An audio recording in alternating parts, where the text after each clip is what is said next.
Hello students, how are you? I am doctor K Pathak. बच्चों में BEd के first sem के first paper childhood and growing up का content बताने जा रही हूँ, जिसमें पिछली वीडियो में मैंने बताया था कि concept of educational psychology and correct. आज मैं बताने जा रही हूँ आपको फंक्शन ऑफ एजुकेशनल साइकोलॉजी। अगर आपने पिछली वीडियो मिस कर दी हो तो देखिएगा। पिछली वीडियो में मैंने ये दोनों चीज़ें बताई थी। आज मैं बताने जा रही हूँ इसके कार्य क्या है, शिक्षा मनोविज्ञान के क्या कार्य हैं। कंसेप्ट तो हमारा क्लियर हो गया, लेकिन इसके कार्य क्या है ये मैं आपसे डिस्कस करूँगी। तो कार्य में कुछ बिंदुओं द्वारा मैं आपसे डिस्कशन करूँगी कि क्या है, कि शिक्षा मनोविज्ञान क्या कार्य करता है। शिक्षा मनोविज्ञान का कंसेप्ट तो हमने समझ लिया, लेकिन इसके फंक्शन क्या है, ये क्या क्या कर सकता है। तो इसमें पहला है कि छात्र को समझना। ये छात्र को समझने की कोशिश करता है कि छात्र का इंटरेस्ट क्या है, उसकी क्षमता क्या है, उसकी बुद्धि क्या है, और उसके मतलब कुल मिला के उसके व्यवहार का अध्ययन करता है ना।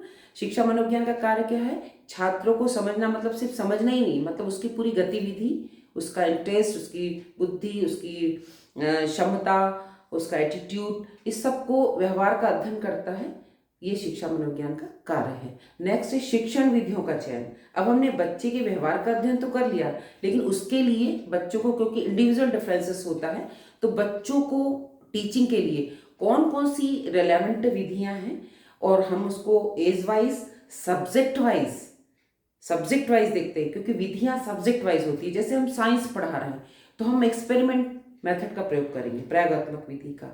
ठीक है। अगर हम कोई हिस्ट्री पढ़ा रहे हैं तो हम भ्रमण विधि का प्रयोग कर सकते हैं, कि घुमा के बच्चों को जाके दिखाना उस स्पॉट को। तो हम अकॉर्डिंग टू सब्जेक्ट के आधार पर हम शिक्षण विधि का चयन करते हैं। ये शिक्षा मनोविज्ञान का कार्य है कि बच्चे को, क्योंकि शिक्षा मनोविज्ञान का क्या काम है कि बच्चों को केंद्र बिंदु मानता है, और जब बच्चा केंद्र बिंदु है तो उसके अकॉर्डिंग हम शिक्षण विधियों का चयन करते हैं। ये कार्य शिक्षा मनोविज्ञान का है। फिर नेक्स्ट है पाठ्यक्रम का निर्माण।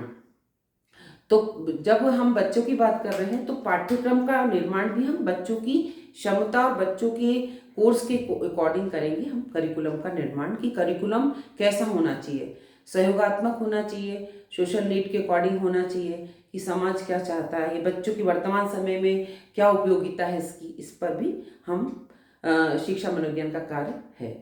फिर सीखने की प्रक्रिया की व्याख्या, कि सीखने की प्रक्रिया कैसी होना चाहिए, कि जब बच्चा सीखता है तो उसकी प्रोसेस कैसी होना चाहिए, ये कार्य भी शिक्षा मनोविज्ञान का है। फिर है अनुशासन और वातावरण, कि जब हम सीखते हैं तो शिक्षा मनोविज्ञान का काम है कि डिसिप्लिन मेंटेन करना, है ना। ऐसा एनवायरनमेंट निर्धारित करें कि बच्चा वेल अनुशासन में रहे और अच्छे से सीखे। फिर है मापन और मूल्यांकन की सहायता, कि जब हम शिक्षा मनोविज्ञान की बात कर रहे हैं तो वो मेजरमेंट, कैसे बच्चे का मापन करना है, कैसे उसका मूल्यांकन करना है, किस किस तरीके से हम उसका मेजरमेंट कर सकते हैं, किन किन तरीकों से हम मूल्यांकन कर सकते हैं। जब हम बच्चों को पढ़ाते हैं, जब बच्चे सीखते हैं, तो हम कैसे उसका मूल्यांकन करें, कैसे आंकें उसको। फिर विशेष आवश्यकता वाले बच्चों का अध्ययन। शिक्षा मनोविज्ञान ये बहुत अच्छा कार्य करता है कि वो विशिष्ट बच्चों की पहचान भी कर लेता है और उनका अध्ययन भी कर लेता है कि कौन कौन से बच्चे विशिष्ट हैं। कैसे करता है? तो वो टेस्टिंग के द्वारा। जैसे हाँ, बच्चे तो बहुत सारे तरह तरह के होते हैं, इंडिविजुअल डिफरेंसेस होता है, तो हम उनको टेस्टिंग के द्वारा, जो साइकोलॉजिकल परीक्षण है उसके द्वारा हम बच्चों की पहचान कर लेते हैं, उनका अध्ययन कर लेते हैं कि ये कौन सी प्रकार का बच्चा है, इसमें कौन सी एबिलिटीज़ है। जैसे स्लो लर्नर है, या मंद बुद्धि है, या गिफ्टेड है, या सामान्य है। तो हम इनको टेस्टिंग के द्वारा, मनोविज्ञान का कार्य क्या है कि विशेष आवश्यकता वाले बच्चों का अध्ययन करना कि कौन से हैं। ठीक है। फिर इसके बाद है शिक्षक को प्रभावी बनाना। तो शिक्षक को प्रभावी बनाने से मतलब कि क्लास में अगर इंडिविजुअल डिफरेंसेस है तो शिक्षक को वैसा ही बनना है, वैसे ही टीचिंग करना है। तो शिक्षक को प्रभावी बनाने के लिए वो पहले उसको रेडी करता है, तैयार करता है, ताकि वो बच्चों के लिए तैयार रहे। तो शिक्षक को प्रभावी बनाना कि ताकि बच्चे अट्रैक्ट हों और अच्छे से लर्निंग कर पाएं। तो आज बच्चों मैंने आपको बताया कि शिक्षा मनोविज्ञान के कौन कौन से कार्य हैं, शिक्षा मनोविज्ञान कौन कौन सा कार्य करता है, ताकि आगे बच्चे अच्छे से लर्न कर पाए और अच्छे से उनका अचीवमेंट हो पाए। आज के लिए इतना ही। Thank you so much.